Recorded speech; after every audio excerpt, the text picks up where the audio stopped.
Alright, this is the new MacBook Pro 16-inch base model. 16-inch 2.66 core i7, 16 gigabytes of DDR4 RAM, 512 PCI SSD, and the AMD Radeon Pro 5300 with 4 gigabytes of memory. This just came out about a week ago, and I picked one up at Best Buy. They had 2 left. They didn't even realize that they had them in stock. I looked online and it showed that they did, so I went and picked one up.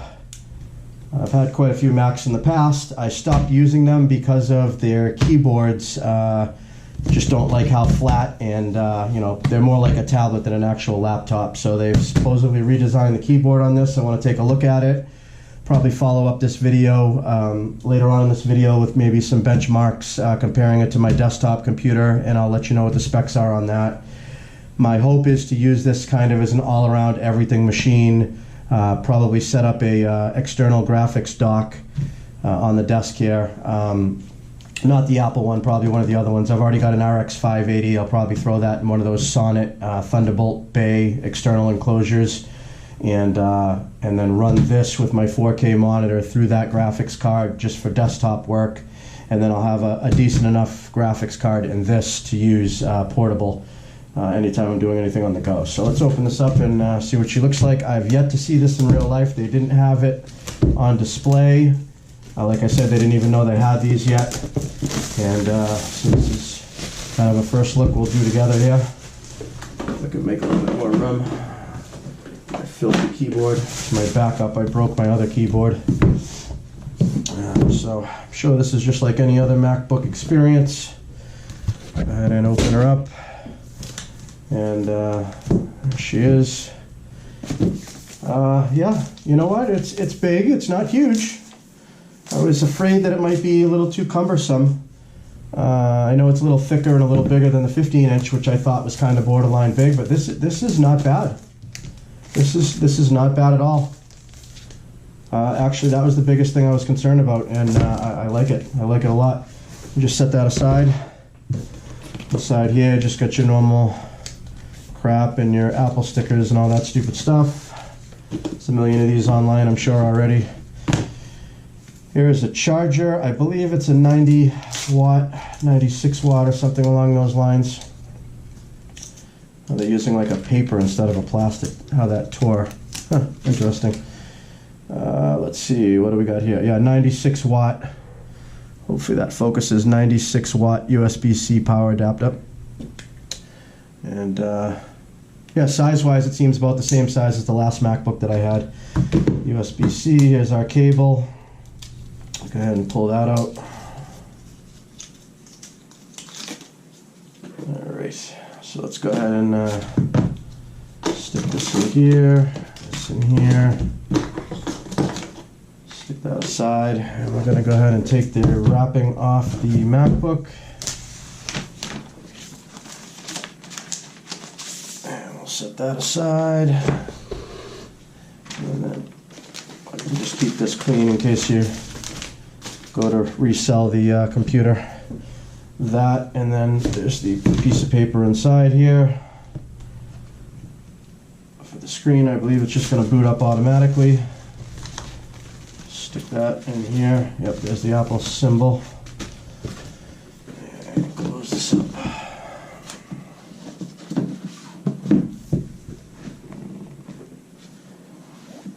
Come on, there we go.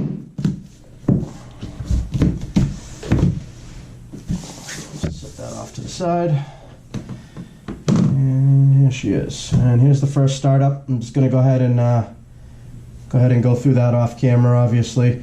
First impressions. Let's see. Keyboard. To use English as the main language, press the return key.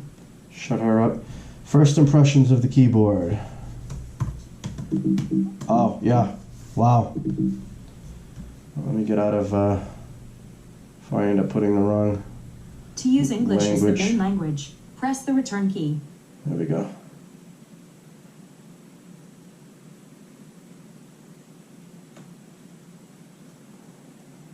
Why did it go back to this? Well, United States, where are you? United States, continue. Okay, and we'll do that in a second. So yeah, as far as the keyboard, it's, yeah, feels a lot like the older style, maybe not quite as much travel as the older style MacBooks, but definitely not that flat, mushy feeling. So far so good with that. The other changes they've made is they have now the real escape key is back instead of having it as part of the touch bar. And here's your power button with your fingerprints sensor built into it, which is really nice. I think they really thought this one out and listened to people at what they wanted. Just your typical two Thunderbolt ports here.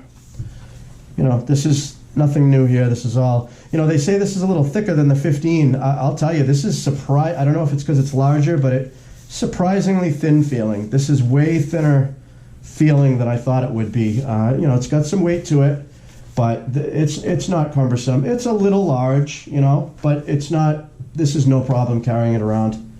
Way better, more portable than I thought it would be, which is good because to get the kind of power that I want in a laptop, it has to be at least the 15-inch with the dedicated graphics. So let me go ahead and get this started and we'll get back to it and we'll do some benchmarking and tests like that. Alright, hopefully we can see this on the screens. Got this in 4K, so hopefully we're able to see the clarity here. What I did is I downloaded 4 different benchmarking pieces of software to try out. I'll put the specs up for my desktop computer that's up here on the screen, as well as the specs for the new MacBook Pro 16, which I've also already mentioned. However, I'm not looking to best or beat the desktop. If it does, that, you know, that's great, but I'm looking to get similar performance so I can switch over to one machine that is portable and I can use as a desktop, as I said, plugged in with an eGPU.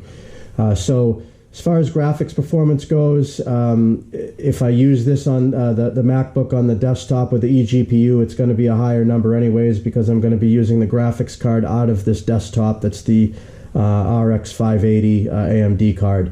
So right now it's just going to kind of compare the 580 to the 5300 that comes in the base model of the MacBook Pro, just in case anybody's wondering for a comparison. So the first test we're going to start with, we'll just start with an SSD speed test, which this is just going to test. Now the top computer I have, the desktop computer I have a Samsung Evo, I believe it's a 960. It might be a Pro or whatever. I'll have that up on the spec sheet on the screen for you. And this just has whatever it comes with. It's a 512 gig SSD. So let's go ahead and start both of these tests and let's see what we get. So right off the rip, we're looking write speeds 2400 down here on the new MacBook, and we're looking at it goes up to about 1200 and then drops down to about 500 on the write speed. Read speed, we're looking at 2500 on the new MacBook, and we're looking at about 1600 on the desktop. Now again, this has a built-in SSD. I've got other slower drives in there, but I just kind of wanted to compare how the SSD drive in the new computer compares to the, you know, close to top of the line on your desktop. They do make faster drives than this, obviously, but yeah, so we're looking about 1500 and 1600. Down here we got 25 and 26. So about 1,000, I'd say about a 40% increase over your regular SSD that I have in the computer that's right on the motherboard. It's a NVMe M2 SSD. So let's go ahead and stop that test. And we'll close that out. Now both of these computers I have no other apps running in the background. Let's go to Geekbench 4. This is obviously just a trial version. Don't want to do any of these updates right now. Okay, so up here it's this is a Hackintosh build. It's basically listed as a 14,2 MacBook or Mac running 10.14.3, which is Mojave, I believe. Yeah, I'm running Mojave on the desktop, and on this computer down here, excuse me, I'm getting over a little sickness. We're running Catalina here. And it's saying my desktop computer's got a Intel, it's a 7th gen 7700K, overclocked a little bit. I believe the base clock speed was 3.8 gigahertz. I've got this overclocked to 4.2, and that's a quad core. And this one is the 6-core i7 9 series 9750H.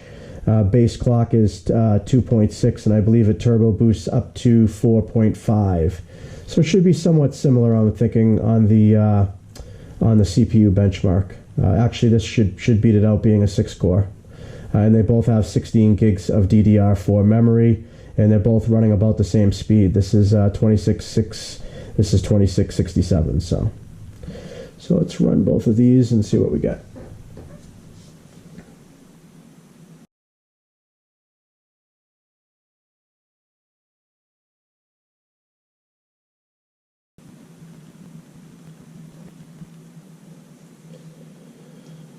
Okay, that test is finished, and here is our results, which is probably about what I expected. Single core score, because this is the base clock, is 4.2, and this base clock is only 2.6. The single core score is a little lower, even though it's a newer generation processor, but we're looking at 4800, 4813 for the MacBook. And the Hackintosh up here running the quad core i7 was 5852, and then the multi-core score, which actually surprises me. I thought this would be a little bit better. We're running 22695, and this multi-core is 20,621, so about 2,000 more on the multi-core.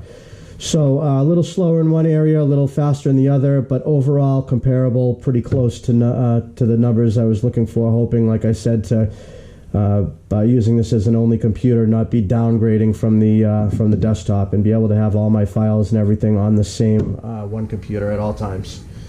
So let's go ahead and close that out, and we'll run the next test, which I believe is the compute. And this is going to check the OpenCL graphics, which this says 6300. We want to change it to the onboard graphics card. So this is the Radeon Pro 5300, and we've got the Radeon RX 580 up here, both running the OpenCL test. I'm very interested to see how this comes out.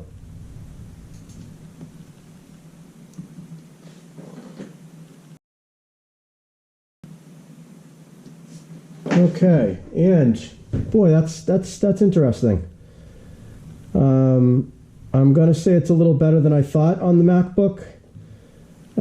This may be a good enough graphics card that's in it where I might not even be running the eGPU, because I know you lose about, I think, 10 or 20% running through your Thunderbolt with the GPU, which basically we're looking at 91,116 here, and we've got 130,000 up here. So I believe that's about a 30% increase with the desktop 580 over this, which is actually very impressive, which means this will be capable of playing some games. I didn't buy it to be a gaming laptop, but I do play some occasional games, maybe some older titles. I'd love to be able to just game even just at 720 or 1080, with some low graphic settings to get a decent frame rate, just to have a little bit of fun. I'm not a super, competitive gamer or anything like that, but it would be nice to play, and that's why I was thinking maybe the eGPU for that part of it. But this is surprising. So if you knocked, say 20% off of this, that'd be 26,000. That'll bring this to about 100,000, 104,000 to the 91. So it's actually fairly comparable. Again, the desktop class is better, which I expected. This is just a laptop, a very thin and light unit. So that's a good result in my opinion there. Pretty happy with that. And again, this is the base graphics card that you can get with these units. They actually have a couple steps up. You can get a one step up, which is I believe the 5500M with 4 gigs, And then they have even one step up from that, which is the 5500 with 8 gigs of video memory, which would probably do about as well as this 580, which I kind of wish that I did get, but I know that you have to order it. I believe it's maybe $400 more, but you can start with your base model and upgrade to that best graphics card this year with the MacBooks, which is really nice. And again, if I wasn't impatient and I would probably order that card and get it in. Who knows? That may even happen. We'll see how well this works. I might pay that little bit extra to get that graphics performance, but because just the money I drop on the eGPU unit alone without even a graphics card in it would be the money I could upgrade this, and then I wouldn't even need to do that. So anyways, okay, so we did the Blackmagic SSD test, and we did the Geekbench 4. Let's go ahead and run Cinebench, which is a very graphic-intensive program to test its 3D capabilities. And I believe this is it says CPU test. I believe it uses a combination of the graphics and the processor, but let's see what we get with this test. So go ahead and start them both and see how those compare.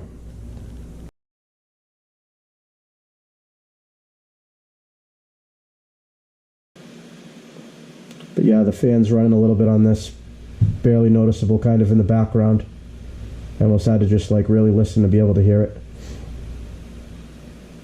Oh, okay, so it's finished. Wow, okay. So 2657 points. And we've got 2420 up here. Now again, I don't know what ratio of the graphics card, or if it's, I mean, it does mention that it has the graphics card up here, and it mentions the graphics card here. So I'm assuming, being a 3D type of test, that it does test that. I don't know. It's just a test that I wanted to try. I don't even know if there's an option maybe to change. Render, yeah, I'm not an expert at this, guys. I don't really know anything about this. But I know there's plenty of other tests out there. But whatever that test is, this actually beat it out, which would make sense because of the 6 cores over the 4 cores, but graphic-wise. So, but anyways, just so you can see overall, I think that that this is a very, very capable unit and is probably going to be just fine for everything I use it for as is. I might not even use the eGPU like I said now. But I'm going to use this a little bit more and let you know my thoughts on it in the future, along with some more testing. When I first started it up, I put my information in. I did update to the latest operating system or whatever it was. It took about 20 minutes, which, again, this is running 10.15.1 of Mac OS Catalina.